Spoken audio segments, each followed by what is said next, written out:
제가 4기 기도훈련반에 입사하게 된 이유는 제가 지병이 있어서 정치후 안드레아 선생님께 사랑의 안수기도를 받으려고 아내 루시아와 함께 올 3월 초에 매주 금요일마다 복음화 발전소에 방문을 하게 되었다. 3번의 사랑기도를 받을 즈음 선생님께서 복음학교의 1단계 강의를 한번 들어보라고 자료를 주시면서 저에게 건의하셨다. 그리고 그 다음 주 방문 시 선생님께서 그 내용을 들은 소감을 내게 물으셨다. 당시 나는 그 내용을 들어본 소감을 간단히 말씀드리고 나서 선생님께 마침 그날 실시하는 기도훈련반 교육에 한번 참관해 보라는 권유를 받게 되었다. 지금도 그렇지만 지병을 가지고 있는 나로서는 당시 정신적으로도 힘이 들고 혼자서 나에게 닥친 상황을 해결할 수 없는 그런 처지에 있었다. 오로지 나의 질병과 치유를 위해 병원에서의 항암 치료와 안수기도 그리고 신앙의 힘으로 나의 병을 치료할 수밖에 없는 상황이었다. 그런 당시의 내 상황에서 이사장님의 갑작스러운 권유에 나도 모르게 얼떨떨결에 입소를 하게 되었다. 당시 기도라는 것은 피상적으로밖에 모르던 나에게 감사기도를 많이 찾으라고 하시는 선생님의 말씀을 당신은 이해를 하지 못했었다. 어디서부터 감사거리를 찾으라는 것인지, 감사거리를 찾으면 계속 감사거리가 나온다는 말씀에 감사거리를 노트에 써가면서 기록을 하고 감사 기도를 했다. 기도 시간 1시간이 엄청 길게 느껴져 처음에는 1시간 동안의 기도를 계속할 수가 없었다. 기도 시간에 많은 잡생각이 들고 너무 지루했다. 처음에 1시간 채우는 게 곤혹스러울 정도였다. 앞으로 어떻게 기도 시간을 보내야 하나가 큰 걱정이 되었다.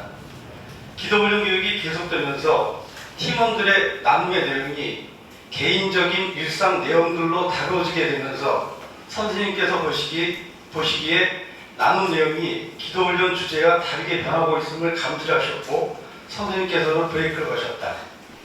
선생님의 훈련 취지와 방향이 다르고 팀원 모두가 훈련의 내용을 이해를 못하고 나 역시 헤매고 있었기 때문이다. 선생님께서는 처방을 다시 내주셨다. 말씀을 서기가 모두 정리를 해서 카톡 공동방에 팀원들에게 공유를 하도록 하셨고 말씀의 내용들을 매일 반복해서 읽어보고 이해가 안 가면 또 읽어보고 말씀을 완전히 이해를 한 후 나눈 준비를 하라고 하신 것이다. 나는 매일 한 번씩 선생님 말씀을 반복해서 듣고 또 듣고 이해하려고 노력을 하고 메모를 하면서 말씀을 매일 들었다. 그런데 신기한 것은 말씀을 들으면 들을수록 말씀의 내용을 이해하는 폭이 넓어졌다는 것이고 그동안 생각나지 않았던 것들, 특히 선생님께서 우리에게 하고 싶었던 의도들을 이해를 하게 되었다. 그것을 이해하고 터득하는 데 시간이 많이 걸렸던 것 같다. 그때 선생님의 키워드는 아무 말 하지 말고 내가 하라는 대로 시키는 대로 하십시오. 그래야 훈련이 됩니다. 였다. 그것을 이해하고 적응하는 데 무려 2달이 걸렸다. 그러나 매일 기도 시간을 지키면서 2달이 지난 후 언제부턴가 깊은 기도가 되기 시작을 하면서 선생님의 말씀과 취지가 귀에 들어오기 시작을 하였다. 그러나 매일 기도 시간을 지키면서 귀에 들어오기 시작하였다. 그리고 선생님이 무엇을 우리에게 훈련시키려고 하시는지 그 내용을 알게 되었으며 그 훈련의 키워드는 깊은 기도를 하지 않고는 나눔을 하기 어렵다는 것을 알게 되었다.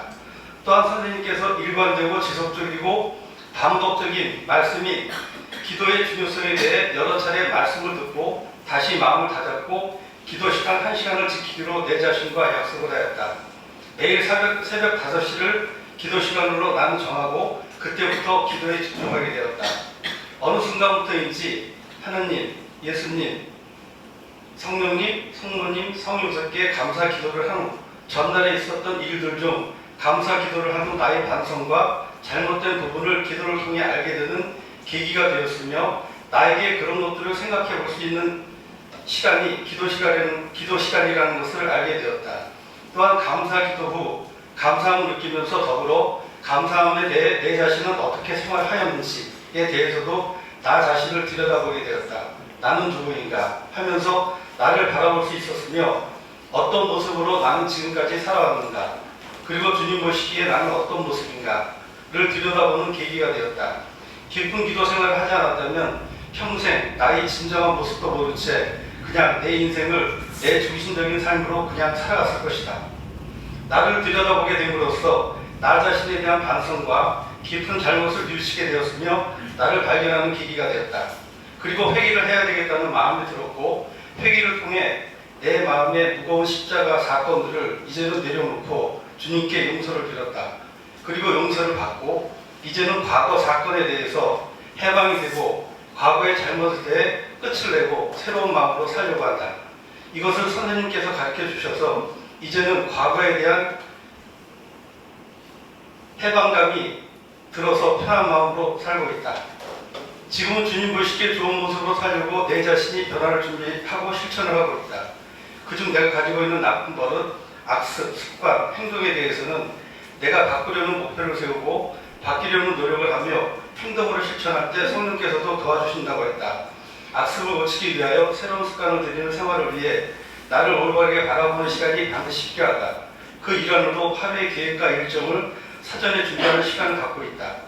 이를 위해 매일 깊은 기도 시간을 통해 항상 주님과 좋은 관계를 계속 유지를 하면서 주님께 뜻을 묻고 구하며 주님이 주신 말씀에 의탁하고 따르며 하루 일정을 미리 계획한 대로 내 생활로 전환을 하였다. 요즘엔 사람을 만나 대화 중에 잠시 주님이시라면 이런 상황에서는 어떻게 대처하실까를 생각하며 대화를 하고 있는 내 자신을 종종 발견한다. 그리고 남과의 차이도 인정을 하고 가능하면 긍정적인 마인드를 갖고 나의 말을 줄이며 병청 유지의 대화를 하고 있다. 지금까지 기도 훈련반에 들어와 나에게 있었던 변화들에 대해 정리를 하면 이제는 깊은 기도 시간이 내게는 생활화, 습관화가 되었다는 것이다. 그러면서도 기도 훈련반에 들어오기 전과 비교를 해보면 주님께 다가가는 것이 아주 편해졌다는 것이다. 이번 기도 훈련반에 들어와 기도하는 것도 알게 되었고 때때로 기도 시 주님께서 말씀을 주시는 것도 알았기 때문이다. 그리고 깊은 기도 시 감사 기도로 시작하여 전날에 감사한 일에 대해 감사를 드리고 미진한 부분에 대해서 나를 들여다보는 시간을 가지며 반성하고 주님이 보시기에 좋은 모습으로 하루 일정과 계획을 세우고 매일 실천하며 살고 있다는 것이다. 또한 회개를 통하여 과거의 나를 완전히 용서받았고 과거의 일은 회개를 통하여 정리를 끝냈으며 이제는 과거에 연연하며 살지 않아도 되는 마음의 부담을 덜게 되었다. 그리고 앞으로는 생각이 내 중심이 아닌 주님 중심의 삶으로 전환하는 계기가 되었고 모든 생각을 기도 시간을 통해 주님께 여쭤보며 살 수 있는 삶으로 바뀌었다는 것이다. 그리고 내게 있는 악습을 고치려고 새로운 생활 습관을 들이고 있으며 주님 보시기에 좋은 모습으로 생활을 하고 있다. 요즘 매일 기도 후 그날 하루 일정 계획을 미리 세우고 주님 보시기에 좋은 모습으로 시나리오를 준비해서 상대방을 배려하고 하나씩 나를 바꿔 나가면서 나도 잘 살기 위해 준비를 하고 대비하며 하루 일정에 임한다. 앞으로 내가 살아있는 동안 지속적으로 기도하는 나만의 시간을 지키며 살 것이고 향후 계획은 영성관에 들어가 주님과 좀 더 긴밀하고 좋은 관계를 맺으며 살아가고자 한다.